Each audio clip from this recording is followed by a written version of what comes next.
parola del vice sindaco Vincenzo Martinez di Udine, non c'è nessun tranello. Parola d'onore, il prossimo anno Calice di Stelle si potrà tenere al Castello di Udine. Sì, io ci proverei, non penso che sia così difficile. È chiaro che dobbiamo far coincidere tempi, metodi, date che si sovrappongono, perché a Udine succedono un sacco di cose al contrario di quello che si pensa, però a me sembra una cosa molto interessante e io la condivido.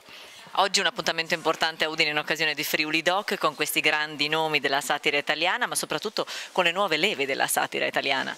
Ormai questa è una storia molto importante, sono 11 anni di attività, sono passati tantissimi giovani talenti, continuano a esserci, io spero che cresca questa cosa, che diventi anche, come in altre occasioni per Friuli Doc, un momento di ragionamento su che cos'è anche la vignettistica in Italia, perché qui c'è gente che veramente comincia a fare un po' la storia del vignettismo a livello nazionale. Con l'importanza del valore del vino come traino, come attrazione, come valenza turistica per il nostro territorio e anche quindi per Udine.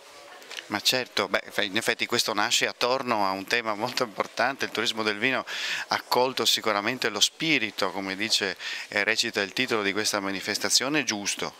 Attorno al vino si sta bene, si ragiona, si può gustare la qualità, ormai non è solo bere, come dice la Presidente, ma è degustare con attenzione, con qualità, quindi tutte le cose che servono a garantire la qualità di questo territorio. Un po' anacquata, diceva prima la Presidente Elda Felluga, la versione, l'appuntamento di quest'anno, ma che nulla toglie comunque la bontà dei nostri vini. Purtroppo il tempo ancora non riusciamo a governarlo, ce la prendiamo tutta la pioggia, però devo dire che in ogni momento di pausa c'è sempre una grande presenza di persone che hanno voglia di stare a Friuli Doc.